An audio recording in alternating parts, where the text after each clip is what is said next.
Ya lleva Donald Trump unos cuantos días en el cargo, está trabajando sin parar desde el momento en el que juró como presidente, y para analizar esas primeras actuaciones hoy nos acompaña Fernando Martín Cubel, experto en geopolítica. Bienvenido, Fernando. Buenos días, Pilar. Bueno, pues digo que estaba muy ocupado porque ya el primer día le pudimos ver firmar esos decretos y además unas actuaciones que ya se han transformado en acciones.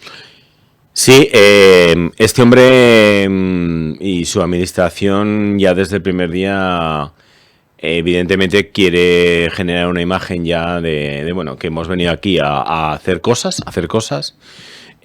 Firmó, la verdad, que un conjunto ingente de órdenes ejecutivas presidenciales, muy en la línea de lo que en su campaña electoral y en lo que yo no paro de destacar, sus 4 años que ha estado haciendo esa, entre comillas, oposición, quería llevar adelante, sobre todo en ámbitos de la inmigración irregular, del control de las fronteras y de otros ámbitos.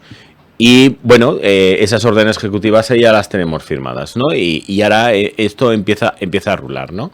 Ahora viene el lado importante de este nuevo gobierno, como lo fue del gobierno de Biden, como fue su gobierno anterior, del gobierno de Obama y de los anteriores, que ahora hemos terminado ya la campaña electoral, ahora ya nos hemos sentado en el poder y ahora vamos a ejercer el poder. Y lo último, las últimas menciones que tenemos de realidad es que su, entre comillas, ideario de inmigración irregular y sobre todo esa interposición contra la enmienda número 14 de la Constitución norteamericana del reconocimiento de los niños del grupo de infancia que tenemos en Estados Unidos, además de padres no norteamericanos, que en esa enmienda se reconoce el derecho a la nacionalidad norteamericana para cualquier criatura. Él lo quería también revertir con una de las órdenes ejecutivas. Eso ahora mismo sabemos que hay un conjunto de estados norteamericanos, a través de sus fiscales, que han presentado un recurso contra esa norma. Y tenemos otras interposiciones respecto a órdenes ejecutivas de Donald Trump y de su administración que están ahí planteando, ¿no? Pero por otra parte, ya parece ser que llevan en su cabeza poner en marcha un campo donde enviar a toda una ingente cantidad de personas irregulares en Guantánamo. Y aparte de todo ello, pues tenemos que ver cómo se desarrolla una serie de aspectos de esta política nueva de Donald Trump, ¿no? Por un lado, ya se ha mandado un correo a la mayoría de funcionarios norteamericanos sobre cuál tiene que ser su comportamiento ahora con esta nueva administración. Tenemos el tema de Groenlandia, que está ahí. Tenemos la cuestión del canal de Panamá, las nuevas políticas arancelarias, que parece ser, veremos por qué lado va, no sabemos si van a ser duras y más restringidas, que ya venían de la época del señor Biden con China, y todo un conjunto de pleiade que está ahí, ¿no? Sobre todo algo que hemos comentado antes de salir a antena, que es el aumento de presupuestos en defensa de un 5% para el contingente europeo, ¿no? Entonces, vamos a ver un poco cómo todo esto va a ir poco a poco mostrándose, sobre todo sin perder en cuenta algo que es lo que yo te insisto, que luego está la realidad. Y eso, para cualquier administración en cualquier país y cualquier poder ejecutivo, es algo muy, muy, muy importante. Claro, en cuanto al tema de la inmigración, sí que han comenzado esas deportaciones, incluso ha suspendido una prolongación que hizo Biden a los venezolanos, a los ciudadanos venezolanos.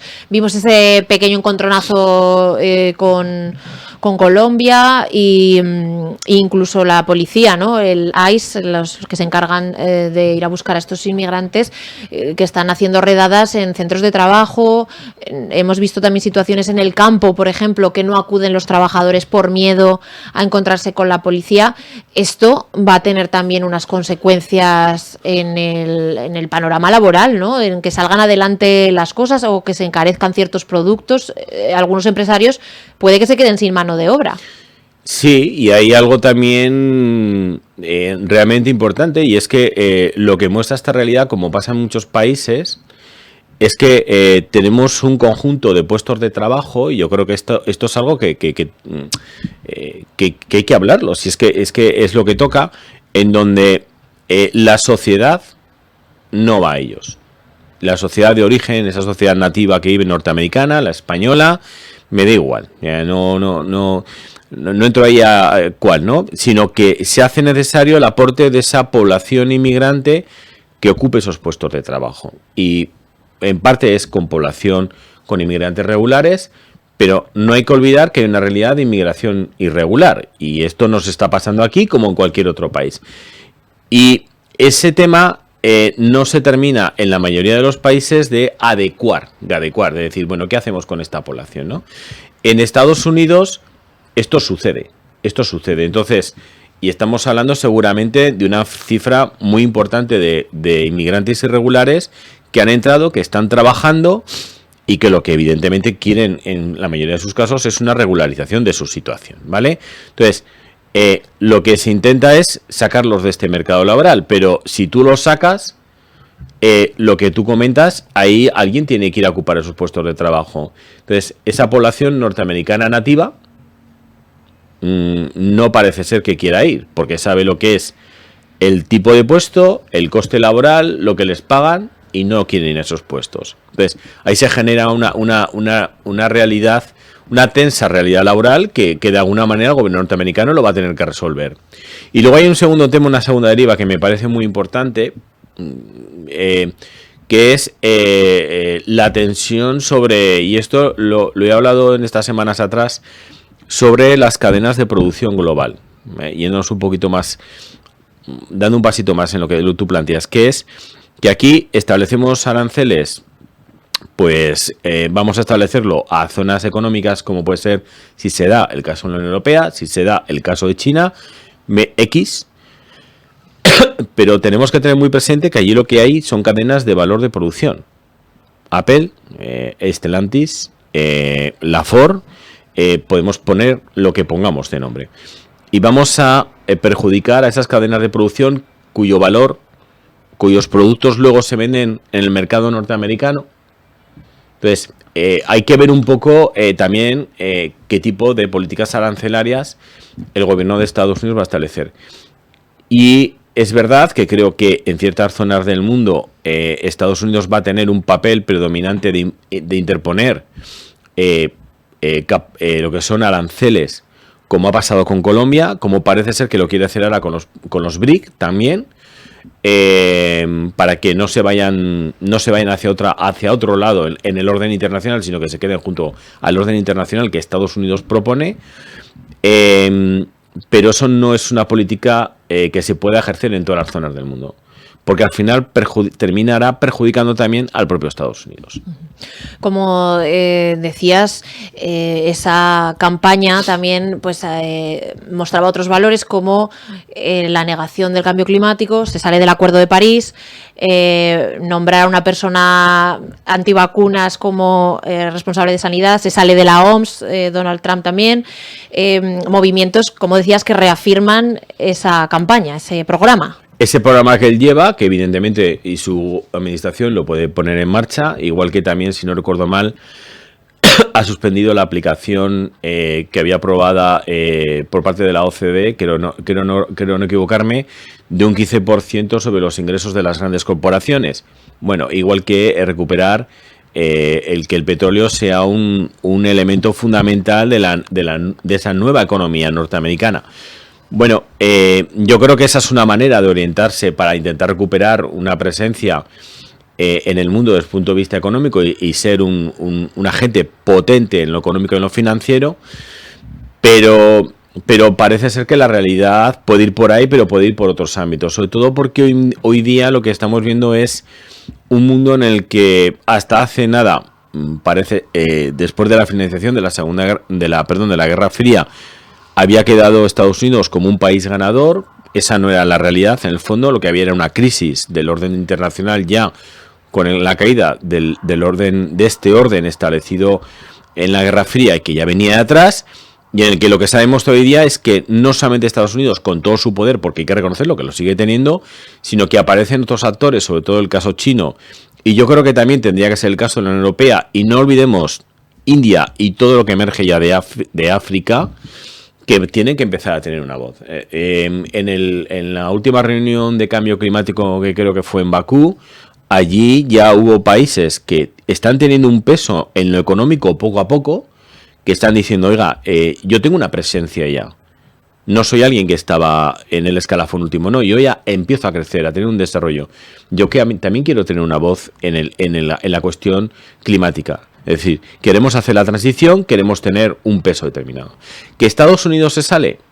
Bueno, esto es algo muy legítimo por parte de un Estado soberano, pero tendrá sus consecuencias, claro. Hablando también de su relación con Europa, Groenlandia y esa petición de incrementar el gasto en defensa.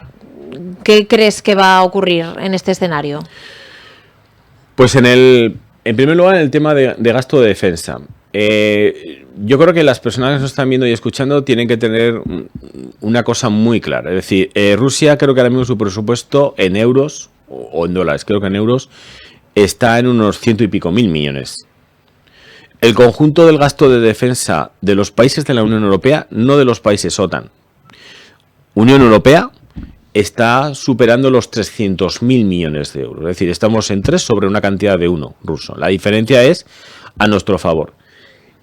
Yo creo que Unión Europea, y dentro del ámbito de OTAN, pero sobre todo Unión Europea, los 27 Estados miembros, y esto que deja a un lado Gran Bretaña, creo que tendrían que tener muy claro que lo realmente importante no es tanto aumentar, sí hay que hacerlo, como coordinar esa ingente cantidad de cientos de millones, de miles de euros que se están dedicando a seguridad y defensa. Yo creo que tiene que ir por ahí, y parece que la Unión Europea, por lo menos sobre el papel, es lo que quiere. Ir poco a poco, que haya una coordinación, una armonización de políticas de defensa y de seguridad. Porque claro, es que estamos hablando de 3 euros invertidos frente a 1 euro invertido. En segundo lugar, yo creo que es muy constatable, yo creo que esto hemos hablado aquí, lo que está pasando en Ucrania. Una gran potencia, entre comillas como Rusia, es incapaz de dominar a un Estado como es el Estado de Ucrania. Y creo que esto queda muy constatable y no lo vemos expandiendo por otros lados, ¿no? Y luego, respecto a esta cuestión, avanzamos hacia esta línea de coordinación con esa diferencia en gastos de defensa respecto a Rusia, que parece ser que es lo que nos preocupa, o aumentamos al 5. Yo creo que hay que apostar en primer lugar por esto, y sobre todo por lo que queremos nosotros como defensa. Si planteamos el 5, es que también lo que estamos señalando es que a quien le vamos a hacer las compras es a un país como es Estados Unidos, que ahora mismo, y esto además son datos también de la Unión Europea, invierte un 60-70% de su política de las empresas, de sus inversiones en la Unión Europea. Entonces, eso hay que intentar equilibrarlo. El tema de Groenlandia, rápidamente. Pasado fin de semana, la primera ministra danesa tuvo ya una reunión con los países nórdicos sobre el tema de Groenlandia. No mirando a Rusia, mirando a Estados Unidos. Y esta semana ha estado, según creo recordar, reunida ya en París y en Berlín. Dinamarca va a comprar 2 nuevos barcos de vigilancia costera, va a reforzar su defensa terrestre y aún más. El gran aeropuerto que hay en Groenlandia va a ampliarse para que pueda desarrollarse actividad militar danesa en territorio groenlandés. Es decir, como yo siempre digo, la administración Trump con quien va a tener que negociar es con los vikingos. Esto lo digo en broma, pero lo digo muy real porque tienen los daneses y yo creo que los que están alrededor de Dinamarca muy claro que Groenlandia no se toca. Y hay que señalar simplemente una cosita con Groenlandia. Los chinos de aquí se fueron por patas porque vinieron a invertir, vinieron a explotar materias primas, pero Groenlandia es un territorio donde los estándares de explotación del territorio son muy restringidos y muy serios. Y los chinos se dieron cuenta que la inversión que tenían que hacer por el retorno no les merecía la pena. Entonces, el tema de Groenlandia, veremos en qué termina. Yo creo que espero que en una negociación. Seguiremos muy pendientes, podríamos seguir hablando de Trump toda la mañana, y antes de despedirte quería preguntarte por el tema de la inteligencia artificial china, de DeepSeek, que ha creado también un pequeño tsunami internacional. Bueno, DeepSeek, porque lo podamos ver rápidamente, es menos costes de energía. Cuando estamos entrenando a esta inteligencia artificial, tenemos un ingente ahorro de miles de horas de entrenamiento de la China respecto a la de OpenAI. Nos encontramos también que hemos desarrollado desde el punto de vista matemático y de otros aspectos que se mueven en el mundo de la inteligencia artificial, utilizando chips existentes junto con nuevos y mezclándolo, la posibilidad de desarrollar búsquedas en web y razonamiento a la vez. Y sobre todo, pues las diferencias de coste de lanzamiento. Es decir, aquí lo que hay es una reducción en la utilización de elementos gráficos de inteligencia gráfica respecto a la de OpenAI. Y luego algo que es importante, es decir, los datos que ahora mismo tenemos, que ya veremos si esto al final se confirma, es que lanzar un proyecto tradicional de inteligencia artificial, estamos hablando de 100 a 1.000 millones de dólares, ellos lo han hecho con 6, 7, 8 millones de dólares. Y lo han conseguido. Entonces, esto impacta sobre grandes corporaciones que plantean proyectos de inversión de 400, 500 mil millones, 100 mil millones de dólares. Aún más, Microsoft tenía proyectos ahora de unos 80 mil millones de dólares que lo han tenido que parar. Porque han dicho, ojo, que a lo mejor no hay que ir a tanto, porque por otro lado, alguien ya está logrando. Y aquí lo que al final está hablando es que aparece lo que se llama un concepto que escuché hace unos días que me parece muy interesante, la destrucción creativa. Es decir, me ponen barreras y yo intento de otra forma salir y tener un producto o, sí, en este caso una inteligencia artificial que sea a lo mejor igual de bueno que lo que tú estás manejando, porque no me permites acceder a microprocesadores y sobre todo también a las máquinas que ayudan a generar esos microprocesadores. Y los chinos lo que han hecho es salir por ahí. Entonces, han demostrado que con capacidad de creación se es posible tener otras vías de desarrollo del hardware, de esa base que hace que exista inteligencia artificial. Lo cual yo creo que para otras zonas del mundo es un altavoz, y sobre todo para las grandes corporaciones el darse cuenta de la importancia que tiene desarrollar otras líneas de inteligencia artificial. Entonces, veremos a ver cuáles son las repercusiones. Sobre todo, algo que creo que es importante, hay que ver también si esto de DeepSeek se confirma como una realidad constatable de aquí a unas semanas. Claro, claro. Estaremos pendientes de este asunto. Fernando Martín Cubel, experto en geopolítica y miembro de la Fundación Seminario de Investigación para la Paz. Muchas gracias por habernos acompañado hoy. Igualmente a vosotros.